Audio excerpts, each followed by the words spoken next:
Good afternoon, everyone. Thanks for joining us. My name is Ben Rapson. I'm a member of the local Radical Independence Campaign Group in Glasgow, and I'm really excited to be chairing this session called Democracy Beyond Parliament.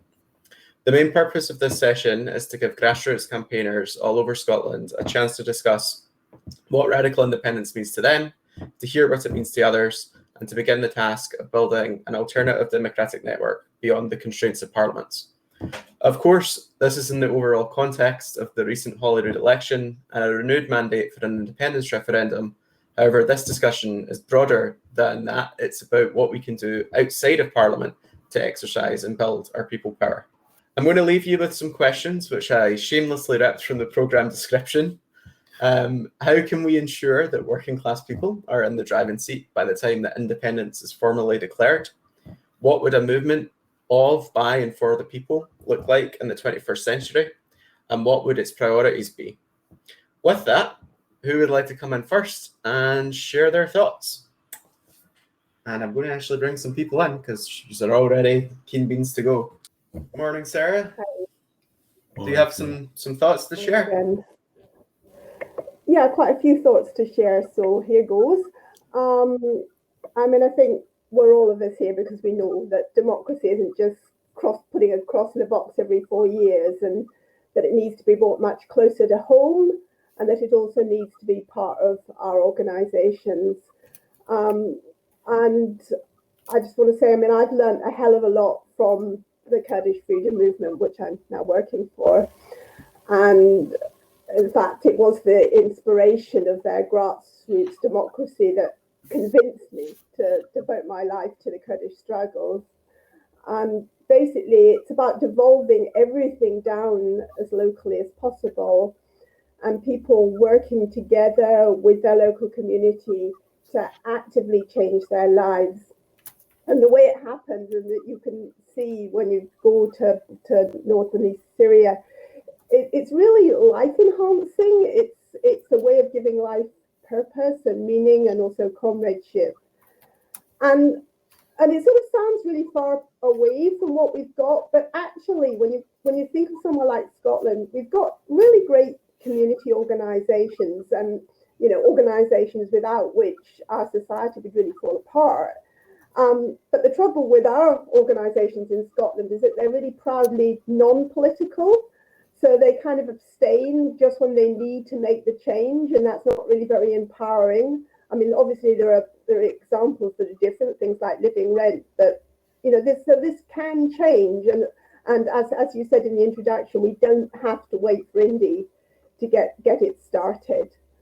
And I just wanted to make another point as well, that I think democracy also means being able to talk about differences and not always running to the law about every upset. And I'm really worried that the sort of Scotland that we're seeing at the moment is turning into a very authoritarian society, very much exemplified by the conviction and sentencing of Craig Murray and the charges against Marion Miller. And that actually, eventually, the target of, as always, of any authoritarianism is always, the main target is the left. And we've seen how, for example, charges of anti-Semitism have been used to destroy Labour. I think as radicals, we really need to be at the forefront of the defence of people against authoritarianism, even when we disagree with those people's politics.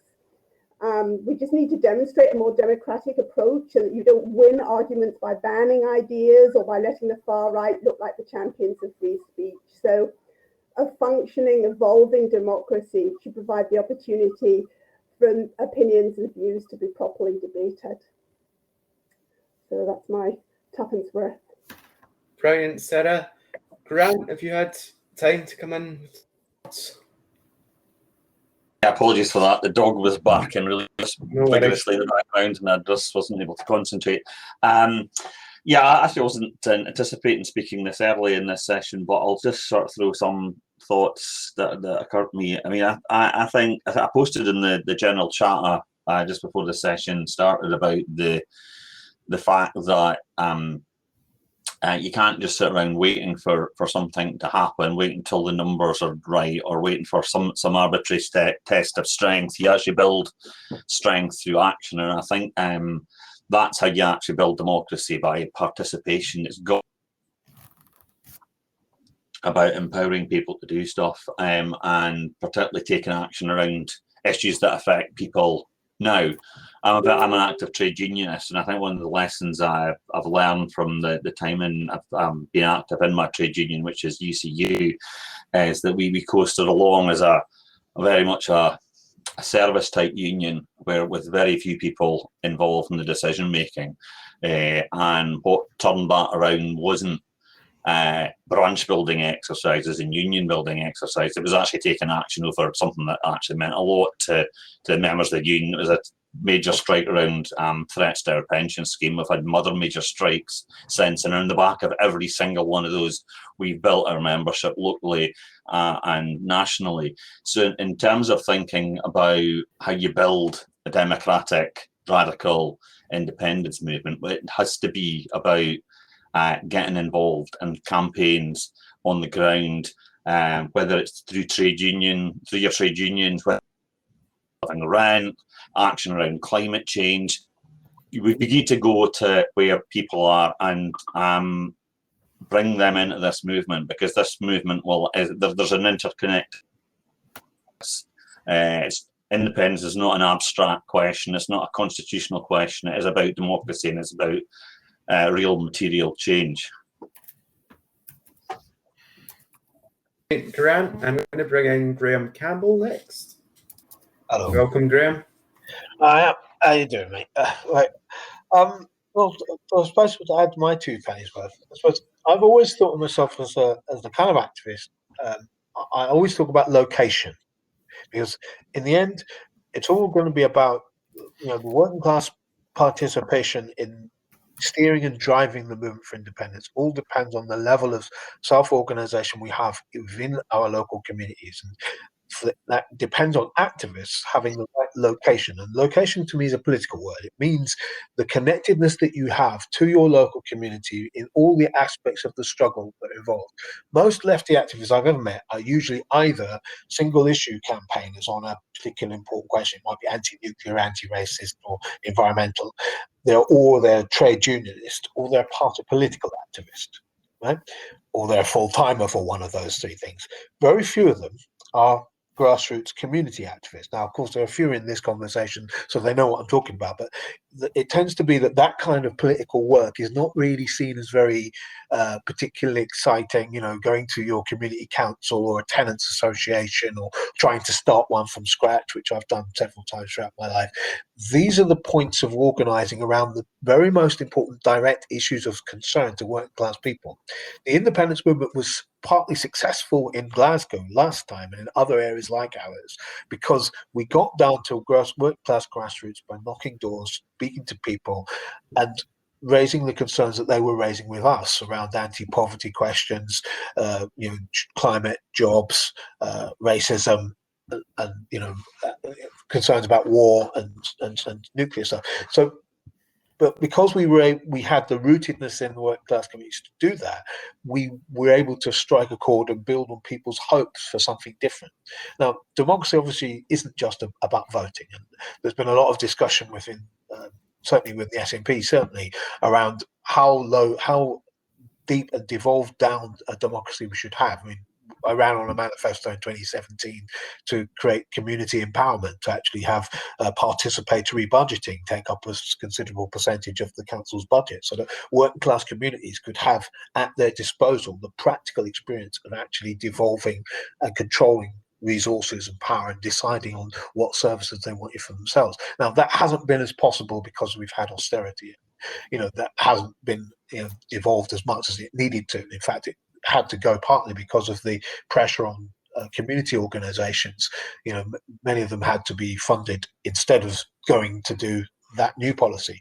That should be, though, an important part of the policy platform for the next council elections, is how local are our councils, how devolved they are, and how much local power do people have. Right now, we're having this discussion around programs like People Make Glasgow communities, about community facilities should be controlled directly. Communities, well, they should have the resources and the power and the authority to be able to disperse those assets. Communities need to have asset tax bases like land valuation tax, so they can raise their own income and not be dependent on big capitalist investment from outside their communities. These are all about issues of economic autonomy of working class communities, which are reasons for their collectivism other than at the workplace and at the point of production. This is at the point of social reproduction, as the old Marxists say. And it's these points I think that the left needs to concentrate on, because I actually think they're the secret to organising the people that are currently unorganised within that wider independence movement, thus getting a more working class movement behind it. So that's my 2 pence as well. Thanks, Graham. Thanks for that, Graham. I'm now bring in Fiona Robertson, and I will in 2 wee seconds pick another speaker because Ian's asked for some extra time. Thanks for that, Graham. Hello. Hi, Fiona. There's 2 things that I really want to talk about regarding this. The first is when we're talking about, it kind of follows on a lot from what Graham was saying about the location of activism and how we do this. There's one of the big gender divides in how politics is done is often referred to as the small p politics versus the big P politics. And one of the things that we've been trying to do over recent years, after there was a significant amount of research done into why women were much less likely to vote for independence than men were. And a lot of it came down to this fact that independence was seen as a party political phenomenon rather than a community political one. And there's this huge amount of like feminist work trying to be done that's been part of the work for the last 4 years about trying to, there's all these people who say that they're not political, but they're the people who organize people get into hospital appointments and make sure that people are fed in their communities and make sure that kids have somewhere to play. And they don't necessarily see that as political work when it absolutely is. And it's just small p politics. And so kind of, I think that a lot of what we've got to do, and what that has been quite successful over the last few years, is erasing the distinction between those 2 things. And I think austerity has kind of helped people see that in a lot of ways. It's helped people see that it is like politics is the stuff that affects whether or not your kids get fed, whether or not you have a home, whether or not your neighbor can stay in the country. These are all aspects of our lives, and they are all determined by political work, whether it's at a party level or at a community level. The second thing that I always have a slight concern when we talk about direct democracy and things, specifically because of and in particular talking about things like citizens' assemblies and that, because of the risk to minority groups, particularly marginalized groups who are seen as that are often demonized, or so you've got people, incarcerated people, or trans people, or people with mental health conditions, which are seen as dangerous rather than kind of the acceptable ones. And those things, when we have direct democracy without a good educational basis for this, without kind of giving people good information, then there's always this risk of majoritarian harm being done to small groups of people. And this is where I think I've become somewhat evangelical about getting back to the old left-wing ideas of shared learning and shared like mutual information centers and discussion groups and stuff like this, because we've allowed this narrative to be controlled by the right wing. I think that learning and discussing and talking about the theories that kind of give context to our lives as elitist, and rather than just talking about how we can discuss those things in an accessible way, that these are really important things to know about. And like in the old left-wing organizing days, then you had these kind of mutual learning groups, and you had consciousness raising specifically, getting people to understand kind of the political context of their lives, and who had the strings of power that were controlling the things that were happening to them. And unfortunately, at the moment, that information landscape is so dominated by people who do not want us to be organizing, and who don't want us to be learning and challenging them. And I think that kind of giving people really good information in order to get back to making good decisions as collectives, as consensus-based stuff, then it has to be done with good information, and that means that we have to have a level of control over how data is gathered, how research is done, how we have these discussions, so those are my somewhat disjointed thoughts on this. Thank you. Thanks, Fiona. No worries. Thanks for that, Fiona. I'm now going to bring in James McIntyre, followed by another Fiona Napier. So yeah, I'd like to kind of echo what a few of the other speakers have said about kind of the importance of existing kind of workplace and community organizations. And I'd just like to really say that I think it's really important that we work with, like, rather than infiltrating, as it were, that can be an issue sometimes. But I think it's really important that we as a movement, as an organization, work with trade unions, with community organizations. Yeah, basically, I think that is where democracy can really be outside of a parliament. I mean, I think that a lot of the time, trade unions in recent times have taken a route towards more going down like insurance bundles, rather than being organizations for organized labor and standing up for working people and organizing them. And I think that it would be worthwhile for us as a movement and an organization to think about how we could maybe change that direction, how we can work with those organizations, work with people in communities, and organize people to stand against the ruling class, basically. And obviously, as we were saying before, this is all interlinked with independence, and this is all part of the same thing. So I think that's kind of one of the main things that we need to think about, is how are we going to work with these existing workplace and community organizations, and how are we going to organize people to just to essentially be organized, as it were. Because I think that's how we win independence, but also how we win independence in the right way, how we become the more kind of socialist republic that we want to become. Perfect. Thank you for that, James. So I'm going to bring in Fiona now. Hi everybody from Aberdeen. I suppose really what I wanted to say was around permission. You know, I think we have to get better at not asking for permission, and just doing things. And that can happen on different levels.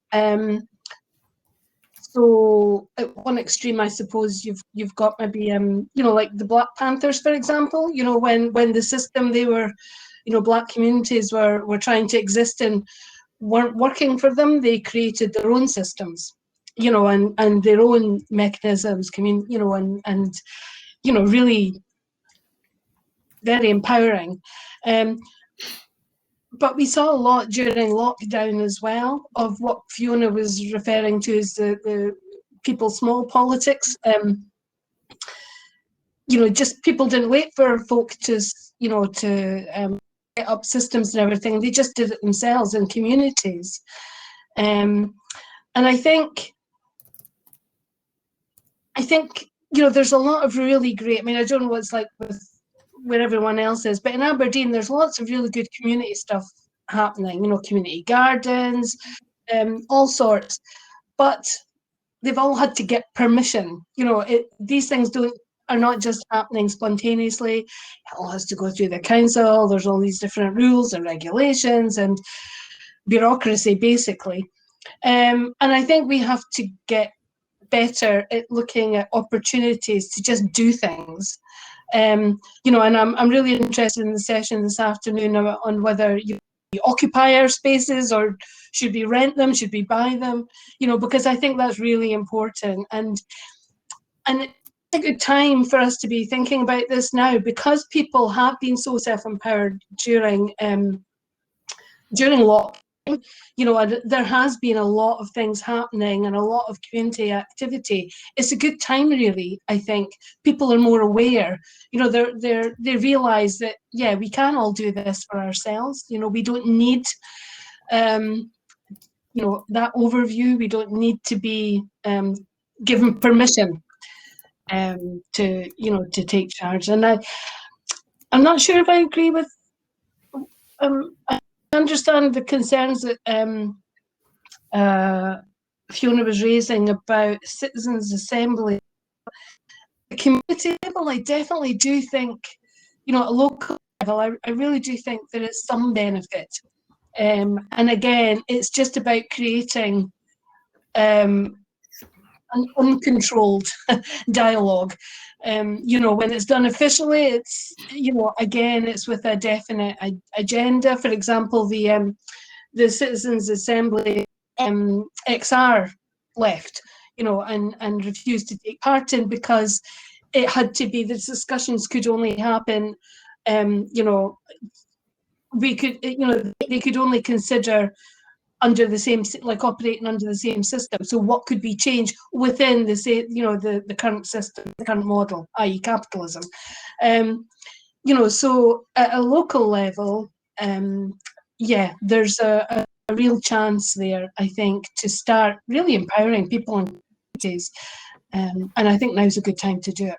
Sorry, I think that was a bit unconstructed, sorry. No, it was great, Fiona. Thank you for your contribution. Yeah, well, thanks, Fiona.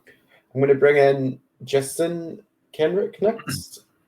Sorry, I lost whole chunks. I'm not sure what's been said, but I caught the last bit there about I was one of the Extinction Rebellion representatives on the Climate Citizens Assembly, so I can respond to that. And we did leave indeed. It had been really positive though. So I do want to say that there's real. We saw real potential and possibility in a really well facilitated citizens assembly that has the marginal people at the centre rather than on the margins, and that really can allow for the big questions. We left because, as I think I just heard quite correctly, it was stated that the fundamental issue wasn't being able to be addressed, which was obviously capitalism and the kind of the exploitative system we're under. It's not climate change, that's just a symptom. The real issue is what's the system driving it. And that wasn't allowed, but there was a touch and go as to whether it would. It was really worth engaging because the logic of it was clear that they agreed that we could consider the nature of the emergency, what are the causes. Then as it proceeded, obviously, power captured the process. But I guess I just don't want to lose the fact that citizens' assembly, which are well facilitated, really allow people to consider the options, the whole range of options, can really be incredibly powerful. And I guess what we saw was that the citizens did, and these are randomly selected people, they're not, the beauty is ordinary people know that we don't know things. So when we listen to experts, we make judgments for ourselves, whereas experts are the most useless people to make decisions because they think their bit counts. And that's what Kevin Anderson was saying, who was one of the climate experts at the Assembly. He was saying he was amazed at how ordinary people, meaning the rest of us, can really make much better decisions than politicians because we don't have an interest. We're just listening and thinking what's best rather than I'm in this party or that party and I need to advance my position. So there is something that we shouldn't lose, I think, about assemblies. They can be really powerful because they're much better than experts. They're much better than politicians at assessing the evidence and coming to decisions. However, if they're run by the government, they can't. They'll obviously be co-opted. So I guess what I just want to propose is really we're looking at, and we're working in Aberdeen and here in Edinburgh, and looking at working with folk in Glasgow if that's possible, looking at people's assemblies at the local level, and looking at how those could work from the local level to the kind of the regional or city-wide level, and looking at whether it's possible to retake the councils from being controlled by parties, however much you like a party or another party. They're still, if they're controlled by parties, you're basically responsible to your party rather than to the people as a whole. So how could councillors be in positions where they're actually responsible to the People's Assembly of that area rather than to the council, rather than to their parties or whatever else? So that's kind of one area we're looking at. And how could you have a national assembly in Scotland that actually was making decisions and was seen as legitimate for making decisions rather than it being an advisory body to the existing status quo? So I just want to suggest that radical democracy and actually taking power back to the people is fundamental, but that's not the same as a referendum. And I would want to kind of probably contentiously suggest, given this is the Radical Independence Conference, that we need to look deeper than going, obviously, independence for Scotland's a crucial part of the jigsaw, but just focusing on that leaves us completely marooned in a kind of place where people don't see the relevance. I mean, lots of us do, we know the relevance, but people in general don't catch it.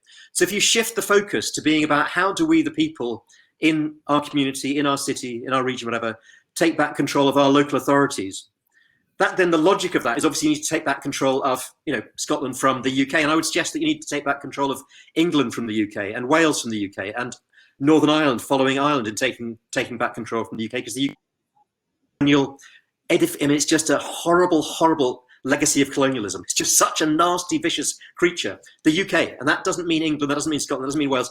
We were all involved in that process of the UK, and we're all trying to get free of it. So I think taking this much deeper, taking the independence much deeper, not just from capitalism, but from colonialism, is absolutely vital. But the step in that is a very practical one of setting up people's assemblies where we are, and they need to be really well facilitated. They need to be it's not a rabble of people, it's a really deeply well facilitated process, and that's what we're working on in Grassroots to Global, which I'm part of, which is working on these assemblies. How do we develop the skills to be able to facilitate in a way that really includes people, really listens to the margins and puts them at the centre, and can be really well informed? But I'll stop there. That's enough of a rant, I think. Hope that was okay. Excellent. Thank you for your contribution, Justin. I'm going to bring in Alan Armstrong next. Really I'm actually enjoying all the contributions, but I particularly enjoy Justin's there, raising issues about the nature of the UK. You call it colonialist, I mean, it's an imperialist and a unionist state, and these two things are fundamentally linked. But I also want to come, there's a tendency as well for the Radical Independence Campaign to say, we are the custodians of the economic and social issues, and we leave the government to deal with the constitutional issues. I think we're looking much more fundamentally than that. Let us suppose that after the last referendum, there'd been a yes victory. What was the government going to do at that particular point? The first thing it was going to do is said automatically it was going to wind up Yes Scotland, and it was going to invite Labour, Tory and Lib Dem MPs from Scotland to come and join them, as part of the bargaining process with the UK state. Now imagine what sort of Scotland was going to come out of that process. In Ireland, they ended up with the Irish Free State. It took a civil war for that horror to happen. But here, in actual fact, that's what our starting point is. So the constitutional issue is important. And I think the issue is, where do we see sovereignty lying? It was quite clearly the SNP government saw sovereignty lying in the devolved institutions of the UK state. It had a majority, it would use those. Whereas for us, what would have happened if there had been a majority yes vote, and that we would have said on that date, that is sovereignty transferred to the people of Scotland. And all of those yes groups that were existing, all of these groups that have been campaigning, we would be pushing to organise throughout Scotland, not to have the process of a new constitution taken out of our hands, but actually we would be responsible for doing that. People's type assemblies, eventually leading to a constituent assembly where we drew up the constitution, which would include all of the social and economic things as well. But there's a long bad history, unfortunately, of people thinking on the left, all we have to do is organise the economic and the social things that leave it other people to draw up the constitution. And then what happens? I mean, the SNP really was about creating a new Scottish working ruling class, and they would have brought in unionists on their side and would have marginalised us totally. So I think one of the things this time round is, RIC has to say what's different from us, from all the other groups that are involved, is we recognise sovereignty lies with the people. And that has many manifestations. Justin raised some other ones, but I think that is key to what we should be doing. Brilliant, Alan. Really succinct as well as to the point. Thank you for that contribution. I'm going to bring in Sarah. Hi, it's been a really good discussion. I think we've been so much agreeing on so many things actually, which is really encouraging. I just wanted to extrapolate on a couple of points.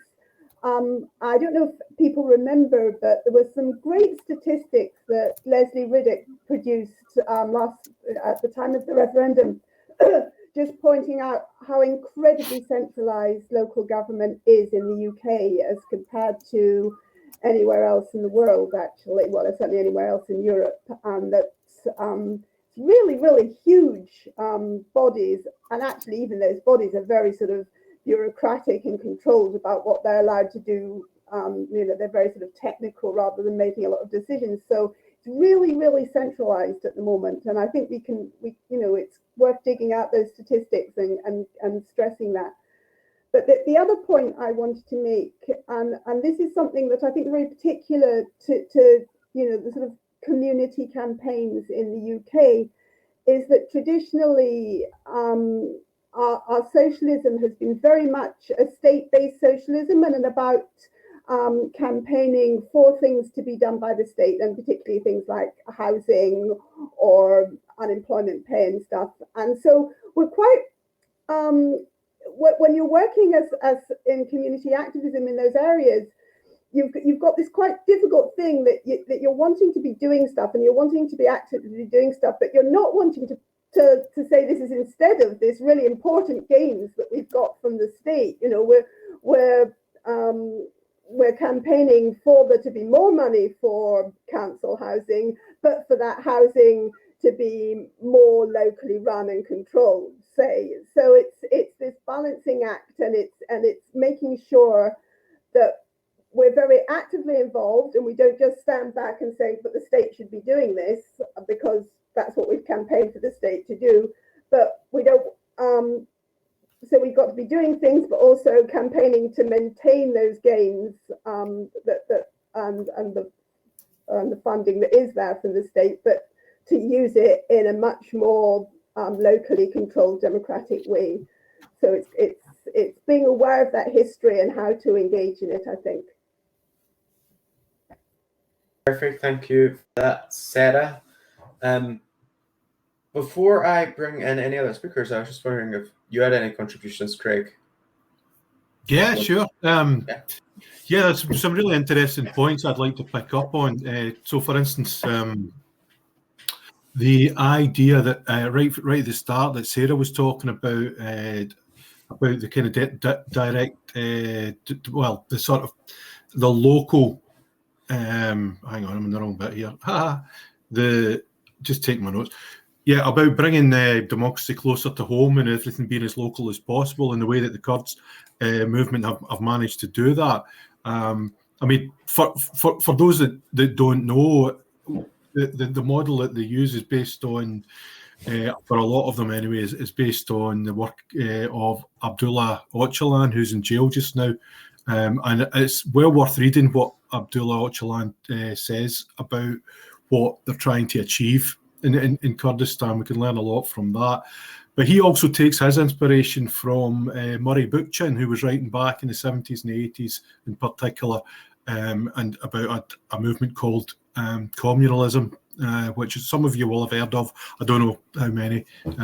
But he was trying to bring together the best of the left. So the Marxists, sort of what he learned from Marx, but also what he learned from all the council communists, the anarchists, and all the different groups that were a little bit less centralised, less state-based, as Sarah touched on, and trying to get something that had environmentalism at its core, feminism at its core, as well as the best of socialism.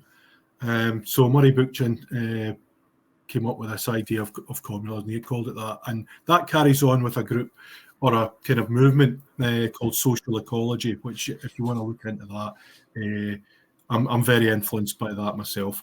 In order to do that, some of the way that we go about that, I think, getting back to local decision making and everything made at the lowest possible level, as Sarah said. Another thing to consider is the idea of subsidiarity, and that's exactly what that means. Is if only one person is affected by a decision, then that one person can make the decision themselves unless they need support. If it's 3 people, then those 3 people, and so on. You don't need to go any higher than that unless you need extra expertise and support. But the idea that those people then have authority over you, that is completely anathema to the idea. And I don't always use the word subsidiarity because some people have taken that and warped it, as tends to happen over the years. So I tend to go rather with something I learned from the disabled people's movement, and that's the phrase, nothing about us without us. That's also been hijacked by a certain group that I won't even go into right now. But let's forget that. Nothing about us without us sums up, in a nutshell, how democracy can be done and how it can be taken back for us, and how people can approach it in a way that they don't even think democracy is about what's happening in Parliament. Democracy is about people power, and that's all it means. And that's how you can do it. Nothing about us without us. Also, I would say something else that Graham touched on as well about the idea of what we actually do locally. And in the past, some of the better movements have managed to set up worker centres, and we'll talk about this in a later session when we're talking about taking spaces, physical spaces, and some people have got some great experience in that. But my thought was to in place of what they used to call worker centres, what we should be looking at is social reproduction centres. So centres where we really consider how we reproduce ourselves as human beings, what is at the basis of that. So that would obviously include things like horticulture, how we feed ourselves, how we grow to do that, how we clothe ourselves. I mean, really as basic as that. How we house ourselves. So building would be part of it, construction. We take all that back to ourselves and make sure that everybody knows about it. There's a kind of a tradition of that in rural areas where they didn't have people to go to. They didn't have the choice of a shop for everything. So we've still got that. We've got a lot of that in Scotland, and we can draw on that. But if we could take our own spaces, again, this is for the other session as well, but and start to do that and start to sort of have centres and have networks where we help each other with our expertise. And by the way, we have a lot of expertise in the working classes. Then to me, that we can build on that, and that's quite apart from the protests and all the other direct action we can do. That's all.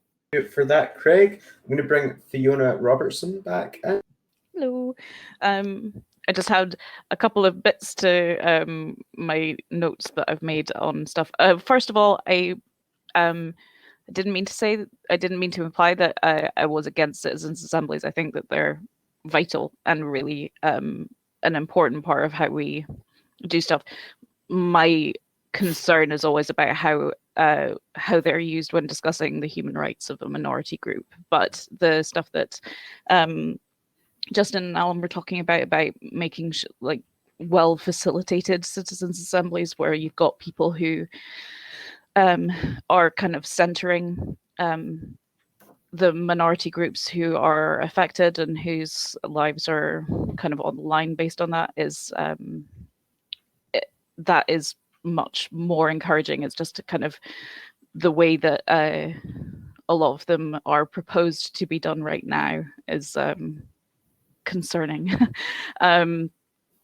Regarding that, and also to do with what Alan and Craig have been talking about, the constitutional stuff and about the nothing about us without us, which is obviously I'm a disability justice activist, so that's my kind of wheelhouse. And so things like the negotiations for an independent Scotland, that you're absolutely right, it shouldn't be a couple of political parties. It should also be citizen groups based on different kind of at-risk groups. So this is one of the things in the disability movement where we are really careful to differentiate between charities and what are called DPOs, which are disabled people's organizations, because a lot of charities for disabled people are for us and not by us. They don't actually have people affected on their boards. They're run in a very kind of paternalistic and medicalized way, whereas DPOs tend to be much more from a justice point of view, and from our rights, we're determining what we need. So those kind of conflicts, I think, will be really important to learn from when it comes to that stage, when we do get to the negotiation stage, to make sure that we are including the actual groups and not kind of people who've just decided to speak for them, like political parties, for example. With regard to mutual aid, that was one of the really good things of the pandemic, as if you can call it that, then, is the, mutual aid has kind of moved into the mainstream as an idea. It's no longer kind of it's something that a lot of people are much more aware of. And one of the things that people are often really misinformed about is this idea that when things go to shit, then people turn on each other or become selfish, whereas actually, like, all research shows that in disaster areas and after major crises, then people do pull together. They do generate these support systems much faster than the state does, and they create person-centered stuff that gets to people who need it the most in much more equitable ways than kind of the state organizations eventually show up and do. So there's, I think, again, a lot to learn from that kind of research when we're talking about community support. And lastly, on the Constitution, again, I have friends who were involved in the crowdsourcing of the Icelandic Constitution, and that was done by everyone. Everyone had a say in how that constitution was developed, and I think that that's a really, again, important model for us to be looking at when it comes to that stage, and making sure that human rights are preserved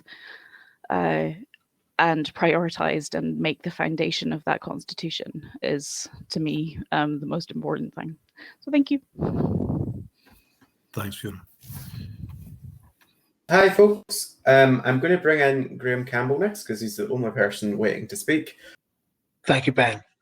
I'm going to sort of really riff a bit off what Fiona and others have said already about community activism and how the resilience that people have shown in communities through what they call mutual aid.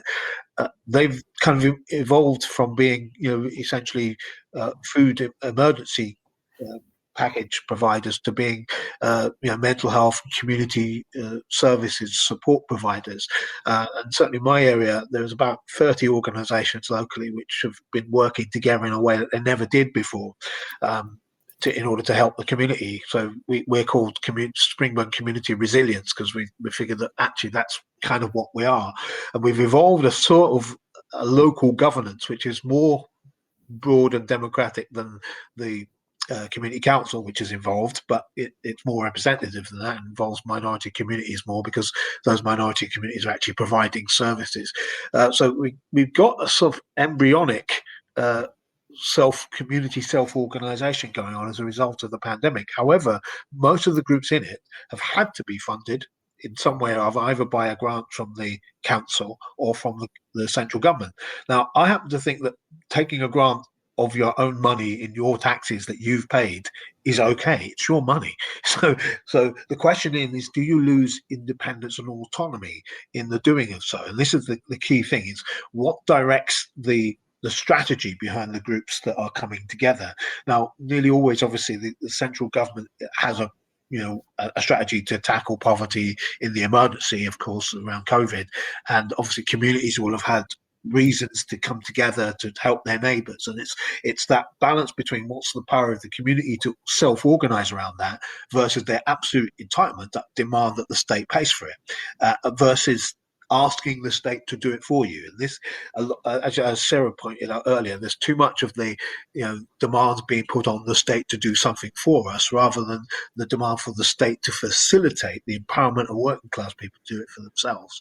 And I think that there isn't a tension necessarily between doing local democracy through councils. The question is how that power is filtered down. There are restrictions to how you do things. I could go on for quite a long time about how problematic that is, but I think it's correct to contest this ground, because it's the place where the state makes institutional decisions at a local level or a national level that either negatively or positively impact on working class people's lives and affects their capacity to fight back against stuff that's not in their interests. So, absolutely we should contest that point, and indeed demand from our councillors that they use the power and authority they have to divest it and decentralize it down from them.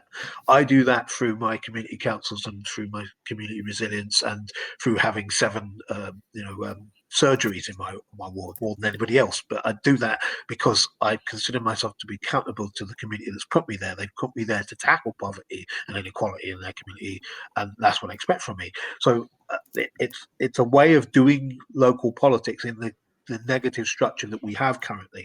But obviously, what is the ideal local government in a society? How big should it be? Other countries have a much smaller local government than we do. Ours, we could easily have 23 councils in the 23 wards of Glasgow that we have, because each one of them is about the size of an average Scottish town. So there's questions to be had about how big that needs to be, how small it needs to be, and how much mass participation we need to have in it to make it meaningful and different and actually empowering the working class people. I don't think we've come up with a clear answer to those things yet. And frankly, based on my 30 years experience of the far left and their ability to organize stuff, if I had to rely on the far left for life-saving services that are currently provided by the state, I wouldn't be greatly confident that they would be carried out as effectively. So the question is, can we get to the working class communities to the point where they are more efficient and better at providing these services? I believe the answer to that is yes, because I think they've proven it during the emergency. Brilliant. Thank you for that, Graham. That was a great contribution, probably to draw us near our close, because we are coming up for 1 p.m. I am seeing that quite a few speakers have filled in that form. I'm going to give it another call out again. If you have spoken in this session, if you could please make sure to fill out that form and tell us whether or not you're happy with your contribution to be shared online. 5 people have filled it out so far. It just means that we don't have to come and chase you afterwards to see if you're okay with it. But yeah, no, this has been a wonderful session, folks. We've had lots of different great contributions, and it really is just sort of starting to sow the seeds. I think what Graham touched on at the end there was absolutely correct. We haven't necessarily answered all of the questions that I put forward at the beginning of the session, but we've at least got the thoughts flowing, and it was really good to have a positive open discussion at the start of this RIC conference. I'm not sure if you have any final words, Craig, before we... Yeah, just to not to go back into any details or anything like that.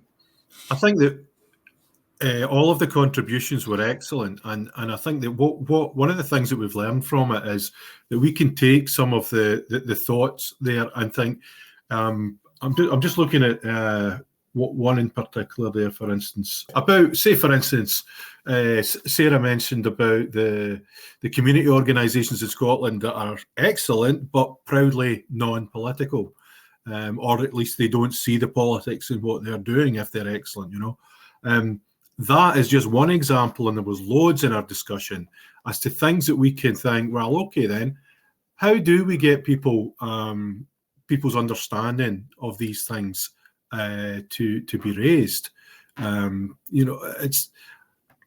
work in education myself, but I don't want to be saying it's all about education. That can sound a bit patronising sometimes, but about people learn and struggle, and that's really what We want solidarity, struggling together, and to that way you start to get an interest for these things and you start to learn.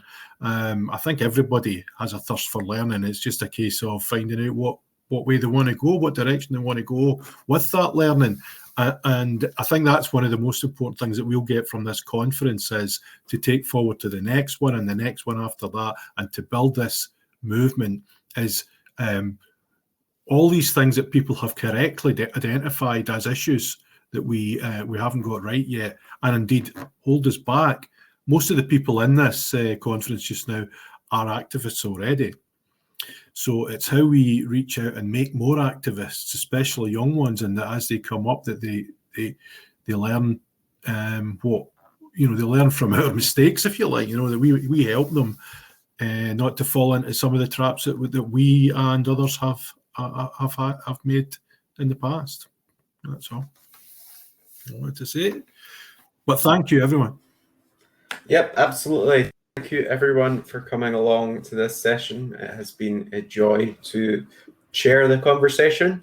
I believe now the conference is going to be breaking for lunch, so it's a time to have a nice wee break and have some lunch, and then we'll be back at the main stage at 2 o'clock for another plenary session, and I look forward to seeing you all there.